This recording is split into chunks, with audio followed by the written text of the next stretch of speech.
போன வீடியோவில் பார்த்தீங்கன்னா நம்ம வந்து வெள்ளை சக்கரை அதாவது சீனியை வச்சு சீம்பால் செஞ்சுருந்தோம். அடுத்தது மீதி இன்னொரு 1/2 லிட்டர் பால் இருந்துச்சுல, அதை வச்சு நான் கருப்பட்டி வச்சு செய்ய போகிறேன் அப்படின்னு சொல்லியிருந்தேன். இப்போ வந்து கருப்பட்டி வச்சு தான் செய்ய போகிறோம், வேறு ஒன்றும் இல்லை. அது எப்படி செஞ்சோமோ அதே மாதிரி தான் இதில் கருப்பட்டி சேர்க்க போகிறோம், அவ்வளோதான். மீதி இருந்த 1/2 லிட்டர் பாலை ஒரு சில்வர் பாத்திரத்தில் ஊற்றிக்கிட்டேன். அதுக்கப்புறமா நான் வந்து கருப்பட்டி வந்து எப்படி வச்சுருப்பேன்னா, வாங்கின கருப்பட்டியை உடச்சி நல்லா கொஞ்சம் தண்ணி ஊற்றி அடுப்பில் வச்சு கரைச்சிருவேன். கரைச்சிட்டு அதுக்கப்புறமா ஃபில்டர் பண்ணி அரிச்சு வச்சுக்கிட்டோம்னா, அது உள்ள இந்த முத்துக்கொட்டை போடுவாங்கள்ல, ஆமணக்கு விதை, அது வந்து நம்ம சாப்பிடும்போது வந்து கடிப்பட்டுக்கிட்டே இருக்கும் வாயில்.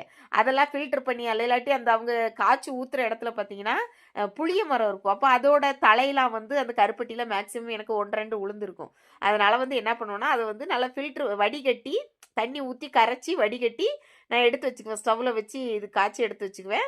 அதே மாதிரி தான் அந்த பாட்டிலில் நான் ஊற்றி வச்சு தான், நான் ஃப்ரிட்ஜில் தான் வைக்கணும், வெளியில் வச்சா கெட்டு போயிடும். நம்ம எப்படி ஃபஸ்ட்டில் பண்ணமோ அதே தான். நல்லா கரைச்சதுக்கப்புறமா கருப்பட்டியை போட்டு நல்லா கரைச்சிட்டேன்.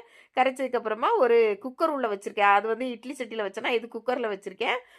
மேலே உள்ள விசில் வந்து போடக்கூடாது, உள்ளே இருக்கிற கேஸ்கட் மட்டும் போட்டுட்டு விசில் போடாமல் அதே மாதிரி ஒரு 20 நிமிஷம் கழித்து எடுத்து பார்த்தேன். சூப்பராக தான் வந்திருந்துச்சு. ஆனால் அதே மாதிரி கேக் ஷேப்பில் வரல. நமக்கு வந்து கொஞ்சம் உதிரி உதிரியாக தான் கிடச்சிச்சு. ஒருவேளை வெல்லம் பனை வெல்லம் சேர்த்தனால அப்படி இருக்குதா என்னவோ எனக்கு தெரில. ஆனால் வந்து டேஸ்ட்டு நல்லா இருந்துச்சு.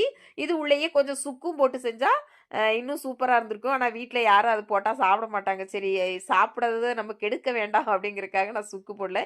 எனக்கு போட்டிருந்தா பிடிக்கும். என்னென்னா சுக்கு போட்டால் கொஞ்சம் சளி பிடிக்காதுல்ல, அதுக்காக தான். இது ரொம்ப கோல்டு, சுக்கு கொஞ்சம் ஹீட்ரு, அதுக்காக தான் சுக்கு போட்டு செய்வாங்க. ஃபஸ்ட்டில் எடுக்கும்போது நல்லா தான் வந்துச்சு. ஆனால் அதுக்கப்புறமா நாங்கள் கவுத்தி போட்டு எடுத்த பாருங்க, நல்லா உதிரி உதிரியாக வந்துருச்சு. ஆனால் டேஸ்ட்டு சூப்பராக இருந்துச்சு, நல்லா இருந்துச்சு. நமக்கு வந்து ஷேப் முக்கியமா சேஃப் முக்கியமானு கேட்டிங்கன்னா, நமக்கு சேஃப் தான் முக்கியம். அதனால் சேஃபாக இருக்கிறதுக்காக நீங்கள் வந்து கருப்பட்டி போட்டு செஞ்சு ட்ரை பண்ணலாம். சூப்பராகவே இருக்குது. நாட்டு சர்க்கரையோட கருப்பட்டி இன்னும் பெஸ்ட்டுன்னு தான் நினைப்பேன். வீடியோ பிடிச்சா லைக் பண்ணுங்கள்.